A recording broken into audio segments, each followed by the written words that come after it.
Welcome back to WeAreSC's Recruiting Roundup with Scott Schrader. I'm Dylan Brashier, and we're back on another Friday with some recruiting news. To start off today's show, I understand we have some official visits for this weekend. Scott? Yeah, this was a list where we thought there might be a couple this weekend. Braylon Conley, one of USC's top defensive back targets, safety prospect. He had kind of talked about taking this official visit this time of year quite a while ago, and he set his for. I think that he might actually be coming in tomorrow. Some of these other guys might. There might be one or two that are coming in a day after that. But you got Braylon Conley, defensive back from Texas. You got Miles Davis, who's another safety target from Texas. He was the latest addition yesterday. We got word that he was going to take his USC official visit. Running back Christian Clark from Arizona. And then there's a couple of 5-stars coming in as well. 5-star defensive lineman from Georgia, Edric Houston. And then 5-star wide receiver from Midlothian, Texas, Bryant Wesco. So Obinna Onwuka is also scheduled to come in on March 20th. I think that's an unofficial visit. So there'll be a lot to talk about as far as just the visit weekend went. For sure. Out of those recruits, who are you more excited to see on campus, if you can name one? Well, I think if you're looking at guys that they have a really good shot at getting, I think Braylon Conley is that guy. So the fact that he's also visited unofficially, which paid his own way to go out to USC and visit with his family, I think him coming back for this visit is huge for USC. But it's just part of the process because he's also going to take 4 other official visits at least after USC. So I don't know if he has a time frame of announcing his commitment or anything like that, but this was a really big deal, him coming back for the official visit.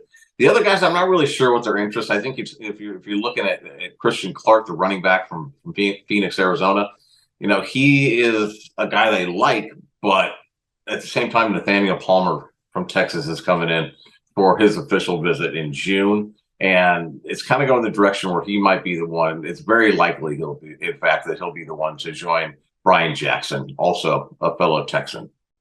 Moving on, Scott, I understand you're on the East Coast. Why are you there, and what are you seeing? Yeah, I came back last Sunday was the Under Armour Next Camp in Baltimore. So I came out to see Darian Mayo, Jalen Harvey. There's a couple of younger guys, Zaire Mathis, who's an edge prospect for class of 2025 from back here. Class of 2025 safety, Fahim Delane from Good Counsel. And then, I came out to see some other guys that, anytime you go to these Under Armour camps, you're going to see guys you've never heard of before. That's actually some of the intrigue for me is I'll go out there and I don't have any idea what their ranking is or anything. So you're watching these guys and, this is one of the most talent-rich areas. Right now I'm in Vienna, Virginia, which is 20 minutes from Washington, D.C.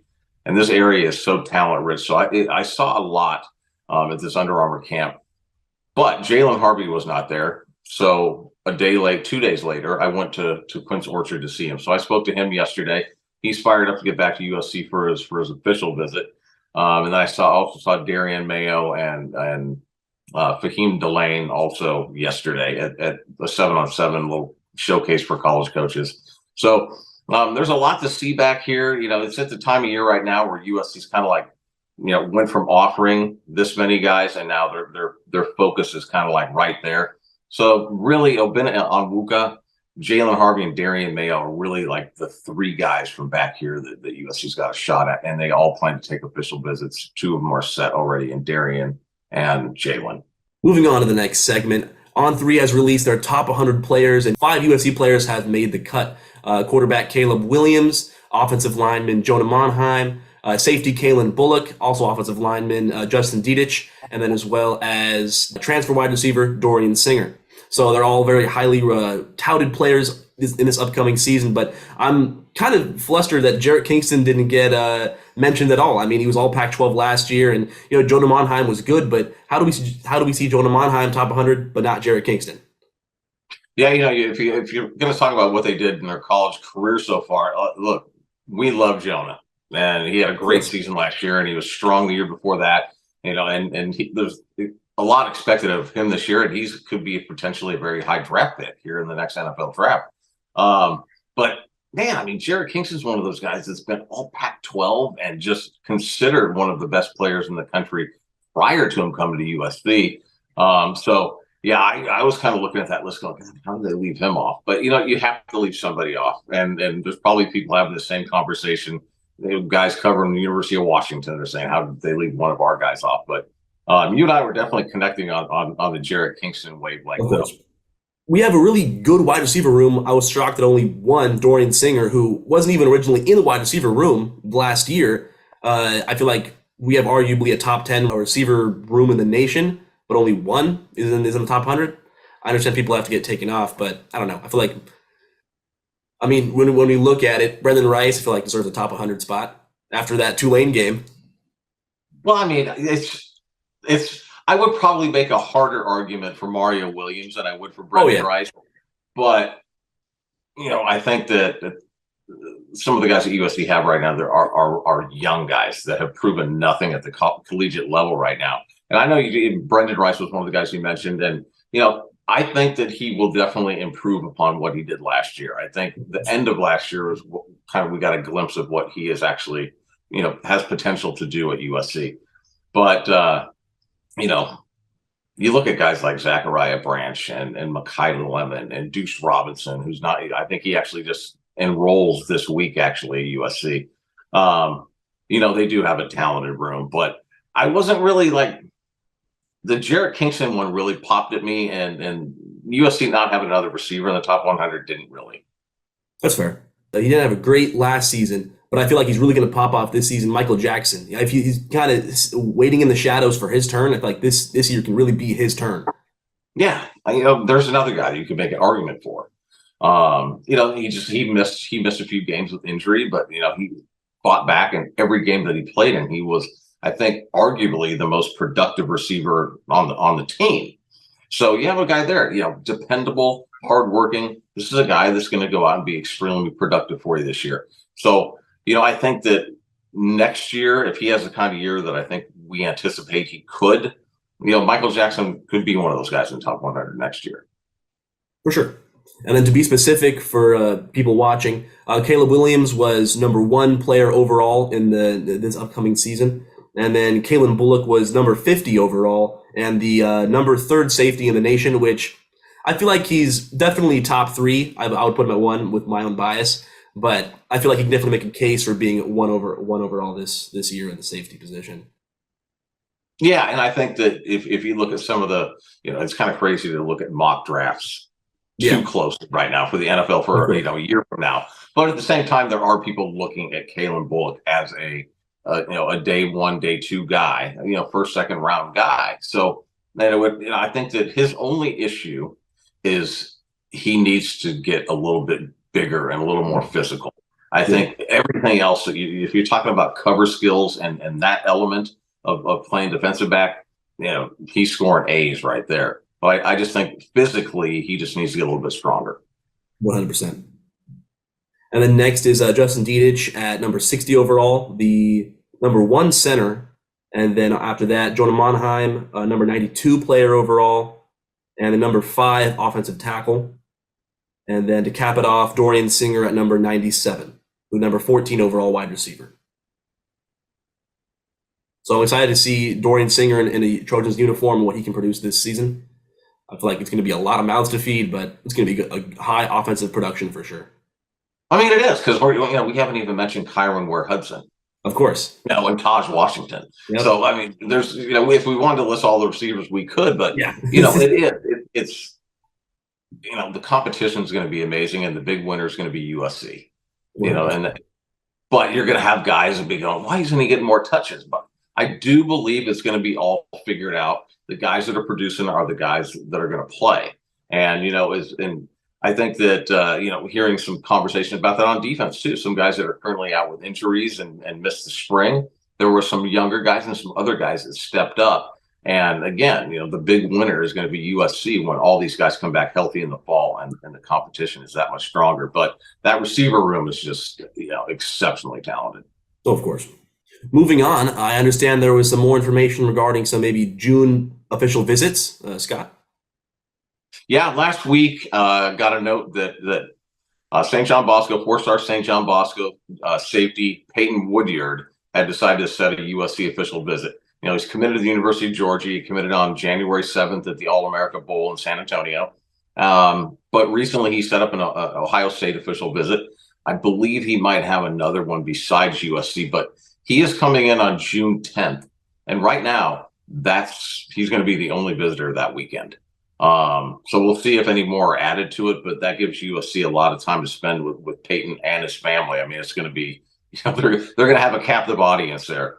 So, I don't know, where things could potentially go with Peyton Woodyard, but, the fact that he's taking these visits, I've even heard some stuff that, maybe Ohio State with him and maybe Kingston Viliamu-Asa, linebacker teammate at St. John Bosco, Ohio State may be a team to watch anyways, but, again, if USC brings these guys in, they're going to have great visits. They visit USC so many times that, the visiting part probably isn't that vital, but I think learning more intimate details about the University of Southern California and what it can offer you outside of football will probably be the main message that they're trying to send. With him, I think with Kingston Viliamu-Asa, there's going to be a heavy dose of what a USC degree can do, especially if you go on, you want to be business, finance, and commercial real estate, or where it might be. So anyway, I don't know where it's going to go with Peyton Woodyard, but it certainly is a positive sign for USC that he is willing to at least take the official visit. For sure. Moving on, Dylan Raiola, 2024 #1 quarterback overall, correct? Yes, he is. Officially committed to Georgia Bulldogs. I'm not surprised, but it is a little stab in the back, I'll be honest. Scott, what do you think about this? Yeah, I was just on with JD Pickell, who is I don't know what you want to call him, our anchor of our video team, that and he covers so many different topics. And one of the topics he wanted to discuss yesterday was Dylan Raiola committing to Georgia and where USC goes now with the class of 2024 quarterbacks. But with Dylan, if you were looking at this objectively, it was hard to fathom him not going to USC. So there's got to be some other element involved. He doesn't feel comfortable at USC. There's something going on at Georgia. He's feeling really, really strong, but the opportunity, not many quarterbacks turn down the opportunity to be coached up by Lincoln Riley, obviously. His track record is just unmatched by anybody else. But, USC, we'll talk a little bit about where USC is going right now with the quarterback situation. And Elijah Brown has taken an official visit to USC June 24th to the 26th. He's a 4-star quarterback from Mater Dei. So USC is also after a bunch of his teammates at Mater Dei as well. So Xavier Brown is among those. I don't really know where USC is going to go with the quarterback situation. Just like I didn't really know where things are going to go with Peyton Woodyard. I'm not really offering a whole lot of intel on that. But the one thing that Riley is going to have at his disposal, one way or the other, is a quarterback that he has a lot of confidence in. So if they don't take a class of 2024 quarterback, they're going to hit the transfer portal at some point. Maybe not now, but after this particular season, because Caleb Williams will be moving on. But they'll still take a stab. DJ Lagway might be somebody they still try and pursue and see if they can get him out for a visit this summer, or even later than that. He's committed to the University of Florida. But Dylan Raiola and DJ Lagway, USC finished second for both of those guys, and I don't think Lincoln Riley finishes second for probably two guys in one recruiting class. So this is probably one of those rare situations. So to cap off today's show, we're going to step away from USC and we're going to head over to a different side of the Pac-12, Colorado. If you haven't been paying attention, they've had a complete roster overhaul. According to my notes, they've had 56 scholarship players transfer out, 42 scholarship players transfer in, and they've had, as of right now, as of actually 2 weeks ago, 71 scholarship players out of 85 total. So they got 14 spots remaining. So Scott, mainly I just wanted to get your opinion with this kind of dramatic roster change. I mean, they have entirely new offense, like you said earlier. Can we expect a complete, a dramatic change in performance, or is it going to take a while for them to get going? Well, I mean, first of all, with Colorado, it's not going to be that difficult to vastly improve. They were definitely one of the worst college football teams in the country. The bar is very low. Yes. So, I mean, getting better, it's kind of going to be impossible not to get better. And they did bring in some good guys. So, I think I was looking at a list, and this is just me looking at Twitter. So take whatever I'm going to say with a boulder of salt, but it looks like they're going to have 11 new starters on offense. And it's probably going to be fairly close to that on defense. Probably 7 to 10 there as well. So yeah, you're looking at a completely different football team. You're looking at a completely different coaching staff. They brought in a completely different mindset and approach. So, I think that part is also, I think you have a bunch of guys that believe in who is coaching them. So yeah, you take the whole roster overall, and it's going to be similar to USC. USC's defense, it's not going to be 11 new guys this upcoming season. But if we're talking about the front 7 for USC, which was, I felt, was their glaring weakness last season, you're looking at 5 new guys, and the entire defensive line, the guys that are projected to start on the defensive line, are all new guys. So, you have Anthony Lucas, and you have Bear Alexander, and you have Jack Sullivan, and you have Kyan Bars and Jamil Muhammad. And you're talking about guys, the linebacker, Mason Cobb, and Tackett Curtis is a new guy. So, he's not going to start, but you've got a completely different looking defense than you did last year at USC. So, yeah, I think with what Colorado did, it's good Lord, it's got to be worth, a good number, a fair number of wins for sure. I mean, what are you thinking about this situation? Well, I'm more worried about the depth. I mean, there are 14 roster spots that are unclaimed. I feel like if, let's say, they get hit with an injury bug, what are they going to do? I mean, they don't have the proper depth, and I feel like it's going to crumble from there. So, I mean, God willing, hopefully they don't get hit with an injury bug, but you got to plan for the worst. And so I support Deion Sanders. I feel like he's a great motivator, but honestly, I don't think they're going to be able to hit the ground running this season like everyone is hoping. I predict like a 6-6, 7-5 situation, which is still an improvement, but not what everyone is making it out to seem. Yeah. And they may even struggle to get to 500 for all we know, but at least they're going to, prove they have a pulse out there this season. Last season it was embarrassing to watch them play. So yeah, I think that's going to be one of, you got Dion there, so that's a big draw in itself. But I think a lot of us are kind of fascinated on what happened a few weeks back when it just seemed like everybody was leaving Colorado. Yeah. How are they going to possibly fill all those spots like you're talking about? And they haven't yet. There's 71 scholarship players, so that leaves open 14 spots. Now, I'm sure they'll fill them, and they'll fill them with probably guys that are just as good as who they had. But they did lose some guys that were really good, and they didn't want to lose.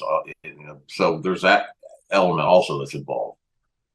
And it also kind of brings a question to team morale. I mean, when that many guys leave and then come in, there's not much that camaraderie or team chemistry. I feel like it's going to be hard to build together and kind of play as one unit. Yeah, I think that's a challenge for sure. And I think that was one of the things that Lincoln Riley was dealing with last year.